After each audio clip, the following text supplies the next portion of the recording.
Hello, ഇന്ന് വന്നിട്ടുള്ളത് പച്ചടീൻ്റെ recipe ആയിട്ടാണ്. കുമ്പളങ്ങ പച്ചടിയാണ് നമ്മളിന്ന് തയ്യാറാക്കുന്നത്. അതിന് വേണ്ടിയിട്ട് ഒരു കപ്പ് കുമ്പളങ്ങ ചെറുതായി കട്ട് ചെയ്തത് ഒരു കുക്കറിലേക്ക് ഇട്ട് കൊടുക്കുക. അതിലേക്ക് ആവശ്യത്തിനുള്ള ഉപ്പും ഒരു പച്ചമുളകും പിന്നെ കുറച്ച് വെള്ളവും ചേർത്ത് കുക്കർ അടച്ച് വെച്ചിട്ട് ഒരു 2 വിസിലാവുന്നത് വരെ നമുക്ക് വേവിച്ചെടുക്കാം കേട്ടോ.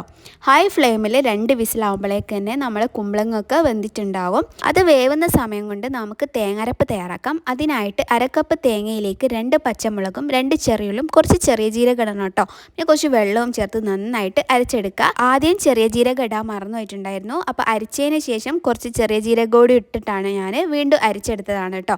അപ്പം ആദ്യം പറഞ്ഞതിൽ ഞാൻ ചെറിയ ജീരകം എന്ന് പറഞ്ഞിട്ടുണ്ട്. ഇപ്പോൾ അരപ്പ് റെഡി ആയിട്ടുണ്ട്. നമ്മളെ കുക്കറിൽ വിസിലൊക്കെ വന്ന് നമ്മളെ കുമ്പളങ്ങി റെഡി ആയിട്ടുണ്ട് കേട്ടോ. ഇനി നമുക്ക് തേങ്ങരപ്പ് ഇതിലേക്ക് ഒഴിച്ചിട്ട് നന്നായിട്ടൊന്ന് മിക്സ് ചെയ്തിട്ട് ജസ്റ്റ് ഒരു തിള വരുന്നത് വരെ വെയിറ്റ് ചെയ്യാം കേട്ടോ. തിള വന്നതിന് ശേഷം സ്റ്റൗ ഓഫാക്കിയിട്ട് തൈര് ആഡ് ചെയ്യണേ. ഇപ്പോൾ എന്നോട് തൈര് ആഡ് ചെയ്യാനും മറന്നു പോയിട്ടുണ്ടായിരുന്നു. ഞാൻ വറവിട്ടതിന് ശേഷമാണ് കേട്ടോ തൈര് ആഡ് ചെയ്യേണ്ടത് ഓർമ്മ വന്നത്. അപ്പോൾ ഞാൻ വറവിടാൻ വേണ്ടിയിട്ട് കുറച്ച് വെളിച്ചെണ്ണയിലേക്ക് കടുകും വറ്റൽമുളകും കറിവേപ്പിലയും ചേർത്ത് നന്നായിട്ടൊന്ന് മൂപ്പിച്ചെടുക്കുക. എന്നിട്ട് ഇതിലേക്ക് ഒഴിച്ചു കൊടുക്കുക. അപ്പം ഇപ്പോഴാണ് എനിക്ക് ഓർമ്മ വന്നത് തൈര് ആഡ് ചെയ്തില്ലല്ലോ എന്ന്. അപ്പോൾ ഞാനിനി തൈര് കുറച്ച് ആഡ് ചെയ്യുന്നുണ്ട്, ഒരു 1/4 കപ്പ്.